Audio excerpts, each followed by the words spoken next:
नमस्कार, मैं स्वप्निल और आप देख रहे हैं the news launcher Uttar Pradesh Uttarakhand. दरअसल बात आज दिल्ली की करेंगे और दिल्ली के बहाने चर्चा होगी पूरे देश की। दिल्ली देश की राजधानी, देश का दिल। वहां पर हो रहा एआई समिट और एआई समिट में कल की तारीख में यूथ कांग्रेस का एक प्रदर्शन और उसके बाद से भारतीय जनता पार्टी को मिला एक मौका और भारतीय जनता पार्टी लगी छाती पीटने। छाती इस बात पे कि राष्ट्रीय शर्म की बात है, देश की नाक कांग्रेस ने कटवा दी। राहुल गांधी की योजना थी ये, लेकिन जब भारतीय जनता पार्टी ये छाती पीट रही थी ना, तो देश के लोग इस बार बहकावे में नहीं आए। जिंदा दिमाग के लोग तो नहीं आए, और भी लोग जो पहले तुरंत एजेंडे का शिकार हो जाते थे, वो भी इस बार बहकावे में नहीं आए। मतलब आज की तारीख में तो एक चाय की दुकान पर जिन भैया के यहां मैं रोज चाय पीता हूं, उन्होंने यहां तक कह दिया कि भैया आज ये जो छाती पीट रहे हैं, ये क्या कर रहे थे तब जब कॉमनवेल्थ गेम चल रहा था। और सिर्फ बात कॉमनवेल्थ गेम की नहीं है, 2010 की नहीं है, 2012 की भी करेंगे, 2008 की भी करेंगे। एक लंबी फहरिस्त है, एक लंबी फाइल है, जब भारतीय जनता पार्टी विपक्ष में रहते हुए इससे भी ज्यादा भोंदा प्रदर्शन किया करती थी। लेकिन जाहिर सी बात है, मसला कांग्रेस का है। तो हमारे साथ कांग्रेस से जुड़ रहे हैं विजय जी, विजय पांडे जी। जोड़िए सबसे पहले। बहुत बहुत स्वागत है विजय जी आपका। विजय जी, कुछ चीजें जरा दर्शकों को दिखा देते हैं। ले आइए भैया, जरा स्क्रीन पे एक एक करके कुछ खबरें ले आइए। राहुल गांधी माफी मांगे, ये सबसे मतलब मुझे ऐसा लगता है कि भारतीय जनता पार्टी का सबसे पसंदीदा नारा नरेंद्र मोदी जिंदाबाद नहीं है, भाजपा जिंदाबाद नहीं है। उनका पसंदीदा नारा यही है, राहुल गांधी माफी मांगे। स्मृति ईरानी की तो एक वीडियो भी खूब वायरल होती है, वो तो सोनिया गांधी से माफी मांग रही थी सदन के भीतर। खैर, एआई समिट में शर्टलेस प्रदर्शन के खिलाफ बीजेपी का हल्ला बोल, कांग्रेस मुख्यालय के बाहर जमकर की नारेबाजी। अगली ले आइए, फटाक से ले आइए। एआई समिट में हंगामे के खिलाफ बीजेपी का हल्ला बोल, कांग्रेस ऑफिस के सामने प्रदर्शन। अगली हेडलाइन, एआई समिट में कांग्रेस का प्रदर्शन। आज बीजेपी सड़कों पर, भिवंडी में राहुल गांधी को काले झंडे दिखाए, दिल्ली में कांग्रेस मुख्यालय के बाहर नारेबाजी। ले आइए, जरा प्रदर्शन की वीडियोस दिखा दीजिए, जल्दी जल्दी दिखाइए जरा। ये देखिए, ये बकायदा आवाज उनकी रहने दीजिए, इनकी आवाज सुनने की जरूरत नहीं है। दर्शक तो अब ये कहने लगे हैं हमसे कि भाई भारतीय जनता पार्टी की किसी भी नेता की अब आवाज मत सुनाया कीजिए, इंक्लूडिंग प्राइम मिनिस्टर। ये नीचे दर्शकों के कमेंट आते हैं, कई कहते हैं कि भैया सुनाते हैं तो कान में से खून आ जाता है, तो आप खुद ही बता दिया कीजिए। और इनमें एक सज्जन तो मेरे बड़े परिचित हैं, मेरे पड़ोसी भी हैं, वहां पे पहुंचे हुए अल्पसंख्यक मोर्चे के हैं, यही नोएडा के रहने वाले हैं। खैर, अब जो राहुल गांधी मीटिंग कर रहे थे और उनके घर के बाहर जिस तरीके से इन लोगों ने हो हल्ला मचाया, जरा वो भी ले आइए। देशद्रोही राहुल गांधी, माफी मांगो माफी मांगो, ले आइए जरा, वो भी ले आइए। ये देखिए, ये हमने ब्लैक एंड व्हाइट इसलिए कर दिया है क्योंकि ये बकायदा पुतला उतला जला रहे हैं, उसमें आग उग दिख रही है, तो यूट्यूब की गाइडलाइन है, इस तरीके की चीजें हम नहीं दिखा सकते। लेकिन ये पुतला दहन बकायदा हुआ है आज राहुल गांधी के घर के सामने। राहुल जी का पुतला जला दिया गया है। गलगोटिया का रजिस्ट्रेशन नहीं कैंसिल हुआ है, राहुल का पुतला जलाया गया। अब एक काम कीजिए, जरा पुराने पाप भी इनके गिना दिए जाए, उसके बाद सवाल विजय जैसे भी होगा आज कि भाई क्या जरूरत थी इसकी। लेकिन जरा पुराने पाप इनके गिनाइए। ले आइए जरा पुरानी हेडलाइंस ले आइए, 10 साल 12 साल पुरानी, एक एक करके चला दीजिए सर, इन्होंने क्या क्या किया। BJP protest plan sale of beef during Commonwealth games. Commonwealth game के दौरान चूंकि वहां पे विदेशी लोग भी थे, तो जो स्टॉल्स लगे थे उनमें बीफ सर्व हो रहा था और बीफ सेल भी हो रहा था, तो इस पे इन्होंने प्रोटेस्ट किया। अगली हेडलाइन ले आइए, BJP disappointed over Obama's first speech during India visit. अगली ले आइए, as BJP protest at parliament a question, are they appealing to Obama. ले आइए भैया, ले आइए। BRICS leaders gather in India amid protest. एक वीडियो पड़ी है अपने पास, वो भी ले आइए, फिर विजय जी के पास चले, ले आइए जरा कॉमनवेल्थ गेम के समय की। और पहले फ्रेम पे जरा रोकिएगा, पहले फ्रेम पे यहीं रोकिए, यहीं रोकिए। ये जो आप पीछे गेट देख रहे हैं ना, मैं दर्शकों को बता दूं, ये जो गेट है ना पहला, ये स्टार्ट फिनिश जो आप देख रहे हैं, आप सोच लीजिए कहां का गेट होगा। अरे ये राष्ट्रमंडल खेल गांव, कॉमनवेल्थ विलेज, जहां पे इस खेल का आयोजन हो रहा था, वहां की ये तस्वीरें हैं, ये वीडियोस हैं, और इस तरीके का प्रदर्शन वहां पे किया।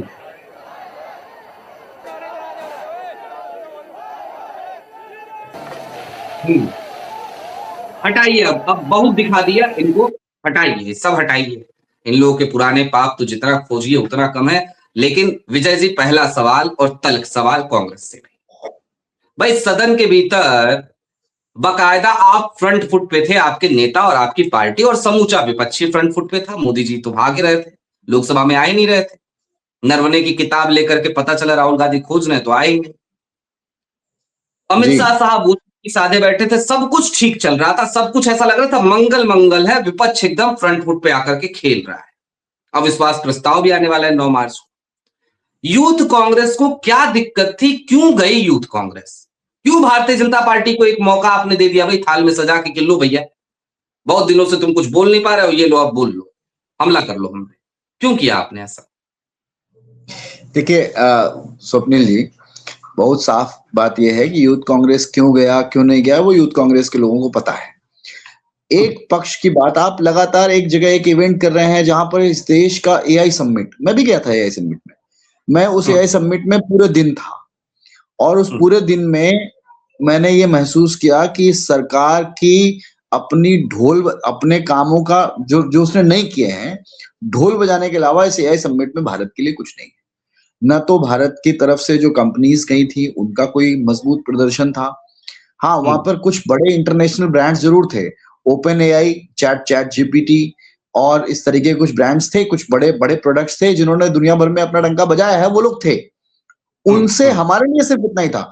देखिए, भारत का ग्लोबल स्टेज नहीं था ये ग्लोबल कंपनीज का भारत में फैसिलिटेशन कह सकते हैं इसको, कि कुछ कंपनीज थी अमेजॉन और चैट जीपीटी वगैरह, वो उनसे हमारे लोग जाके सीख सकते थे कि उन्होंने ये काम कर दिया।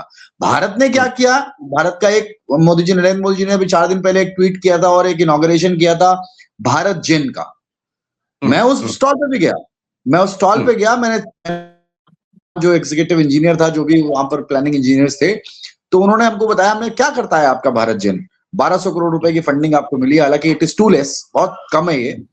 एक चैट जीपीटी जैसा या फिर एक एआई इंजन बनाने के लिए 1200 करोड़ रुपए क्या ही है, कुछ नहीं है। तो मैंने भारत जिन से बात की तो पता लगा कि वो लोग अभी इतना कर पा रहे हैं कि वो लोग सिर्फ इतना कर पा रहे हैं कि 22 लैंग्वेजेस में वो सिर्फ डायलॉग कर सकता है, आपसे बात कर सकता है। आप अगर हिंदी में बात करेंगे तो गुजराती में ट्रांसलेट करके आपसे बात करेगा। This is what we have done in AI till now.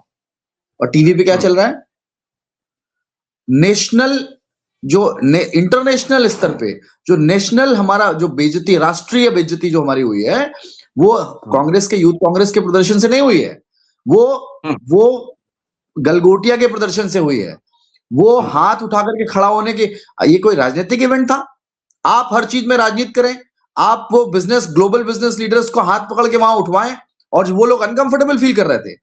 ये राष्ट्रीय बेइज्जती है। ट्रंप आपको रोज सवेरे शाम गाली बके, इस देश को रोज रोज नीचा दिखाए, वो राष्ट्रीय बेइज्जती है। वो कह तो रहा है मंच पे, आज भी बोला है ट्रंप ने, वो कह रहा है कि India has to see consequences of purchase, मतलब बाइंग ऑयल फ्रॉम रशिया। धमकी दे रहा है आपको, आपके घर में घुस के रोज धमकी देता है। आप तब तो कुछ नहीं, ये नेशनल शेम है, ये राष्ट्रीय शर्म है। और हमें शर्म आती है कि हम इस देश में, हमारा प्रधानमंत्री नरेंद्र मोदी है, शर्म आती है हमको। और उस शर्म को कम से कम वो यूथ कांग्रेस के मजबूत दिल वाले लड़कों ने एआई समिट में जाकर के ये कहने की कम से कम कोशिश तो की कि ये सब तमाशा हो रहा है इस देश में। इस देश के यूथ को गुमराह कर रहे हैं आप। एआई के नाम पे आपने सिर्फ एक भारत जिन के अलावा कितने लोगों की आपने आर्थिक मदद की? मैं मिला वहां पर कुछ बच्चों से। मदन मोहन मालवीय इंजीनियरिंग कॉलेज गोरखपुर के 2 बच्चे थे, हम्म, धवल पांडे एंड सम उपाध्याय।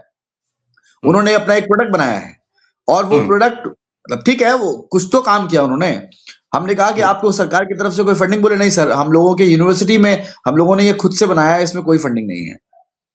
तो उन्होंने कुछ कुछ तो आपने क्या किया इस देश के में एआई इंफ्रास्ट्रक्चर डेवलप करने के लिए? आप बताइए ना।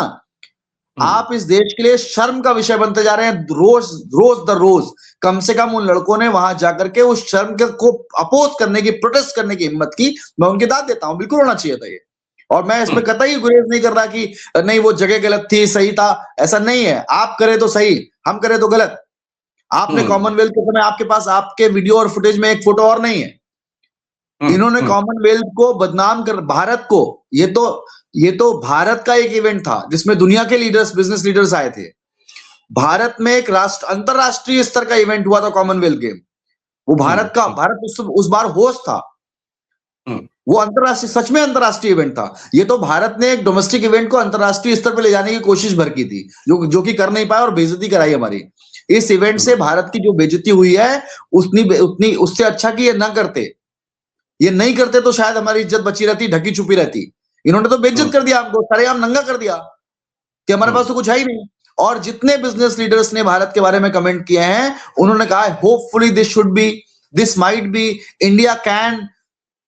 किसी ने नहीं कहा कि India is doing good. Everyone was saying कि भारत कर सकता है, भारत में सब। अरे भाई, किसको नहीं पता है कि हम में संभावना है? हम वही देश है जिन्होंने दुनिया को पेंटियम प्रोसेसर और हॉटमेल दिया है, ईमेल कम्युनिकेशन कन्वर्सेशन दिया है। हम वही देश है। सबसे ज्यादा संभावनाएं हमारे पास हैं, सबसे ज्यादा हमारे लोगों में संभावनाएं हैं। पूरी दुनिया जानती है। दुनिया के सबसे बड़ी टेक जायंट्स में हमारे लोग सीईओ हैं, एमडी हैं, चेयरमैन हैं। हम जानते हैं हमारे यहाँ संभावना है, ये तो हमको भी पता है। भारत की सरकार ने क्या किया उस संभावना को उजागर करने के लिए, उस संभावना को आगे लाने के लिए? 1200 करोड़ रुपए की फंडिंग। कहाँ है हमारा चैट जीपीटी कहाँ है? अब जब राहुल गांधी पार्लियामेंट में खड़े होकर घेरते हैं, तो आप माहौल बनाने के लिए एक ऐसा इवेंट करते हैं जिसका धरातल पे कुछ भी नहीं है। माहौल ही तो बना रहे हैं आप सिर्फ देश के, और वो इंटरनेशनल माहौल नहीं है स्वप्निल जी। वो हिंदुस्तान की मीडिया को कंटेंट परोसने का सिर्फ माध्यम है। एक ऐसा इवेंट जो भारत का मीडिया उसे लेके उड़ जाए और कंटेंट परोस दे भारत को। भारत ने एआई में दुनिया की बराबरी की, दुनिया से आगे निकल गया, विश्व गुरु बन गया। ये आर्टिफिशियल इंटेलिजेंस में भी, अरे भाई ये वही प्रधानमंत्री है जो एआई को आई बताते हैं। इन्हें क्या पता एआई क्या होता है? इन्हें क्या पता डेटा? ये ट्रेड डील में, यूएस ट्रेड डील में डेटा की डील करते समय इनको नहीं समझ में आया कि एआई हमारे पास अपना एआई नहीं है। इस डेटा की जो डील हम यूएस ट्रेड डील में कर रहे हैं, इस डेटा का क्या इस्तेमाल होगा? You are opening up data. ये नेशनल शेम है। US trade deal, Indo US trade deal मजबूरी में, दबाव में आके करना, ये नेशनल शेम है। क्या बात कर रहे हैं ये लोग? एक फोटो आपके पास नहीं है स्वप्निल जी, मैं आपको भेज दूंगा। कॉमनवेल्थ के समय इन्होंने एक बार नहीं, अलग अलग तरीके से 1000 बार कोशिश की कि उस इवेंट को, जो अंतरराष्ट्रीय इवेंट था, उसे बदनाम करने की, कांग्रेस को कोसने की भरपूर कोशिश की।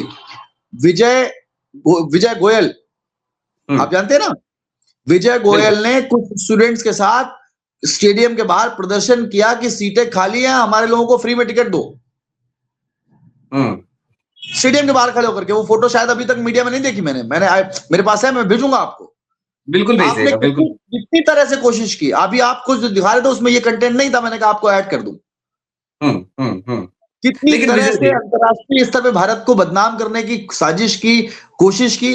हमने तो सिर्फ सच दिखाया। कांग्रेस के लोगों ने तो जाके सच दिखाया। ठीक बात है। लेकिन विजय जी, मैं अब दूसरा सवाल है मेरा, और बड़ा सीधा सा।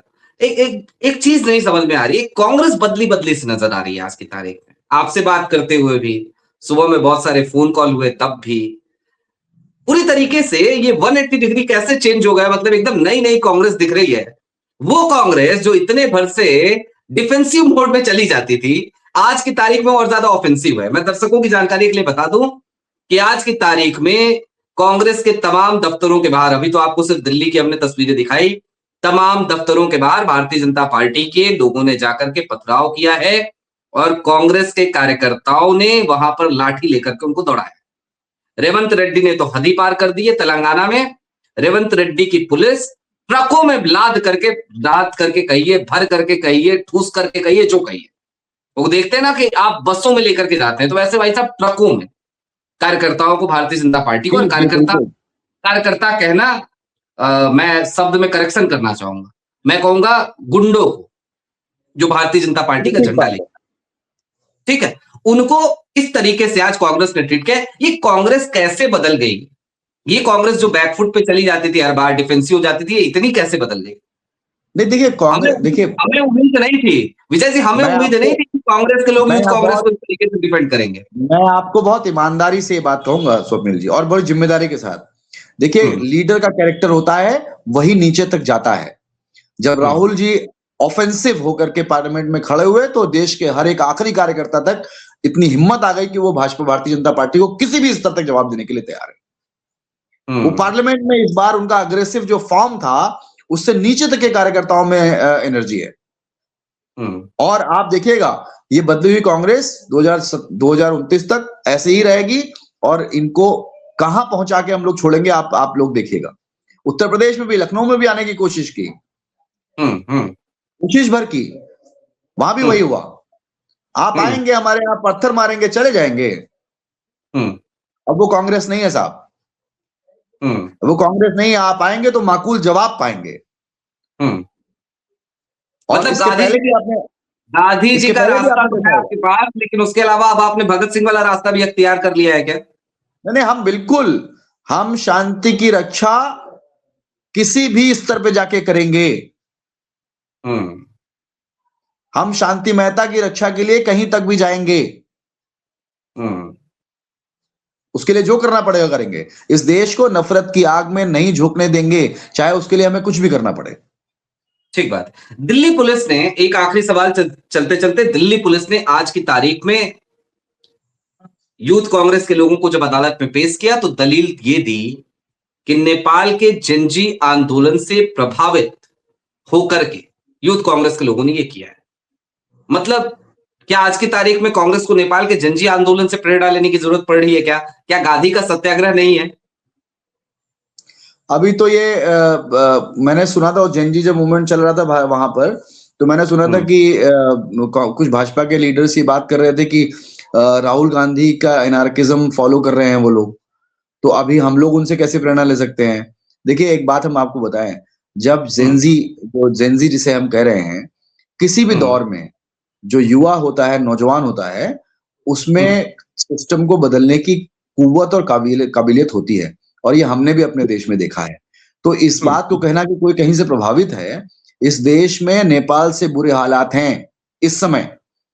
हम्म हर स्तर पर डेटा छुपाया जा रहा है, बेरोजगारी का डेटा दिखा नहीं रहे आप, युवाओं के लिए मौके आप बना नहीं रहे, तो कहाँ क्या करेंगे? जेंजी सबसे बड़ा भविष्य तो जेंजी का स्टेक पे लगा है। तो जेंजी तो हम्म जो उसको ठीक लगेगा वो करेगा। वो कोई पॉलिटिकली ट्रेन्ड सोसाइटी तो है नहीं, वो तो बच्चे हैं, उनको जो ठीक लगेगा करेंगे।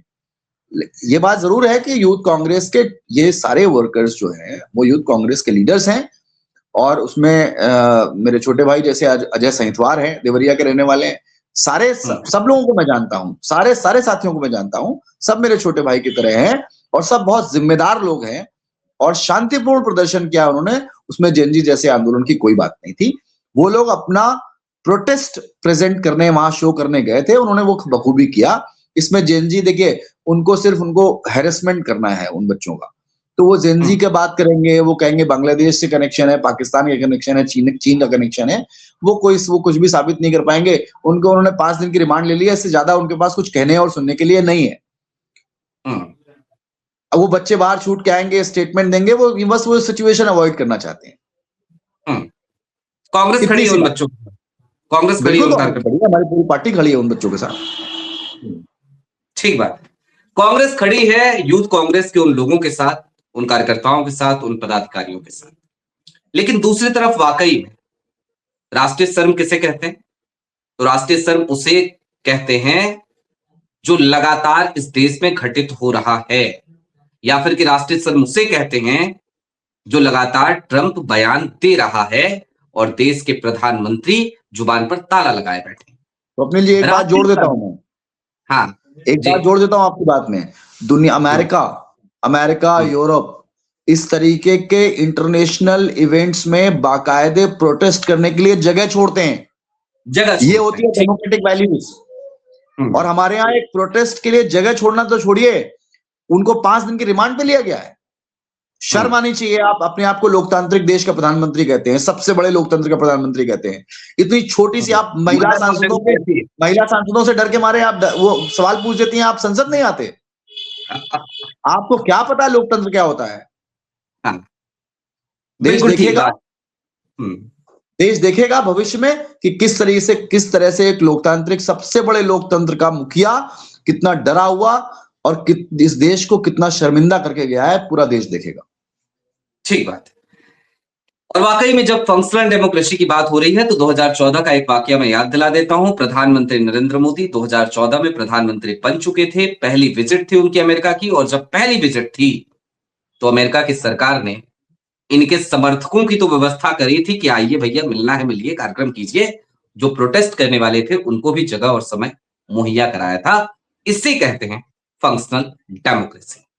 आपकी क्या राय है कमेंट बॉक्स में जरूर बताइएगा। अभी के लिए दीजिए इजाजत। देखते रहिए the news launcher Uttar Pradesh Uttarakhand. बहुत शुक्रिया विजय जी।